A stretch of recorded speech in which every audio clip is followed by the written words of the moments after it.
സംസ്ഥാനത്തെ പട്ടികജാതി വർഗവിഭാഗങ്ങളുടെ ഉന്നത പഠനത്തിനും ചികിത്സാ സഹായത്തിനും പണം നൽകാതെ സർക്കാർ.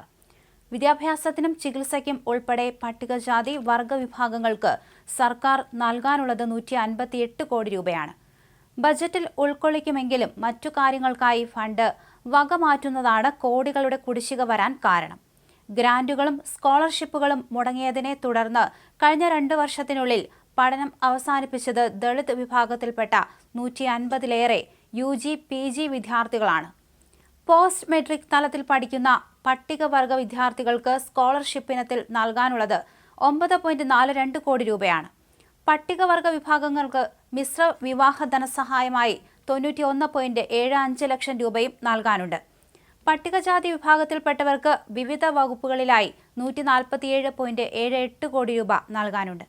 ചികിത്സാ ധനസഹായം 3.42 കോടി, വിവാഹ ധനസഹായം 58.07 കോടി, മിശ്ര വിവാഹ ധനസഹായം 65.12 കോടി, ഏക വരുമാനദായകന്റെ മരണം ധനസഹായം 15.56 കോടി, വിദേശ തൊഴിൽ ധനസഹായം 5.61 കോടി എന്നിങ്ങനെയാണ് നൽകാനുള്ളത്.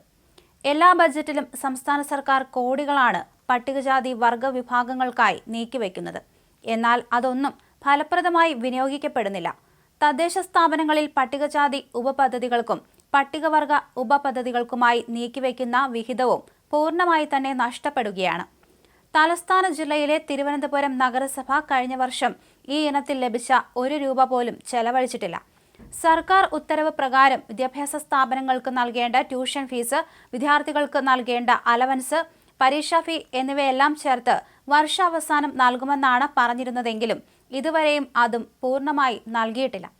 കേരളത്തിലെ വിവിധ യൂണിവേഴ്സിറ്റികളിലും കോളേജുകളിലുമായി പഠിക്കുന്ന നിരവധി SC/ST വിദ്യാർത്ഥികളാണ് ഈ അനാസ്ഥ കാരണം ദുരിതത്തിലായത്. പുതിയ വിജ്ഞാപനമനുസരിച്ച് പട്ടികജാതി വിദ്യാർത്ഥികളുടെ വിദ്യാഭ്യാസ ധനസഹായ തുകയുടെ 60% കേന്ദ്ര സർക്കാരും 40% സംസ്ഥാന സർക്കാരുമാണ് വഹിക്കുന്നത്. സംസ്ഥാന സർക്കാരിന്റെ 40% വിഹിതം വിദ്യാർത്ഥികളുടെ ബാങ്ക് അക്കൗണ്ടുകളിൽ എത്തിയ ശേഷമേ കേന്ദ്ര സർക്കാരിന്റെ 60% വിഹിതം ബാങ്ക് അക്കൗണ്ടുകളിൽ എത്തുകയുള്ളൂ. എന്നാൽ ഫണ്ടില്ലെന്ന പേരിൽ 2 വർഷമായി ഈ തുക സംസ്ഥാന സർക്കാർ നൽകാത്തതാണ് ഗ്രാന്റ് മുടങ്ങാൻ കാരണമായത്. ഈ ഗ്രാന്റ് മുടങ്ങുന്നതിനെതിരെ SC/ST വിദ്യാർത്ഥികൾ നിരന്തരം പ്രതിഷേധിച്ചിട്ടും പരിഹാരം കാണാൻ സർക്കാരിന് ഇപ്പോഴും കഴിഞ്ഞിട്ടില്ല. പട്ടിക വിഭാഗത്തിൽപ്പെട്ട ഗവേഷക വിദ്യാർത്ഥികൾക്ക് പ്രതിമാസം 23,250 രൂപയാണ് ഫെലോഷിപ്പ് തുകയായി പട്ടികജാതി പട്ടികവർഗ കമ്മീഷൻ നൽകേണ്ടത്. എന്നാൽ കഴിഞ്ഞ 3 വർഷമായി നിരവധി വിദ്യാർത്ഥികളാണ് ഫെലോഷിപ്പ് തുക ലഭിക്കാതെ കഷ്ടപ്പെടുന്നത്. ഫെലോഷിപ്പ് വഴി ലഭിക്കുന്ന തുകയിലൂടെ ഗവേഷണവുമായി ബന്ധപ്പെട്ട ആവശ്യങ്ങളും പഠനകാലത്തെ ചെലവുകളും കണ്ടെത്തേണ്ട ഇവർ വലിയ തുക കടം വാങ്ങിയും പാർട്ട് ടൈം ജോലി ചെയ്തുമാണ് ഇപ്പോൾ ജീവിതം മുന്നോട്ട് കൊണ്ടുപോകുന്നത്.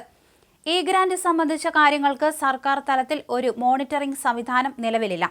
പട്ടികവർഗ വകുപ്പിൽ ഈ ഗ്രാന്റ്സ് കൈകാര്യം ചെയ്തിരുന്ന താൽക്കാലിക ജീവനക്കാരായ സപ്പോർട്ടിംഗ് എഞ്ചിനീയർമാരെ പിരിച്ചുവിടുകയും ചെയ്തു. ഫലത്തിൽ ഈ ഗ്രാന്റ് സംവിധാനം അട്ടിമറിക്കപ്പെടുകയാണെന്നാണ് ആരോപണം.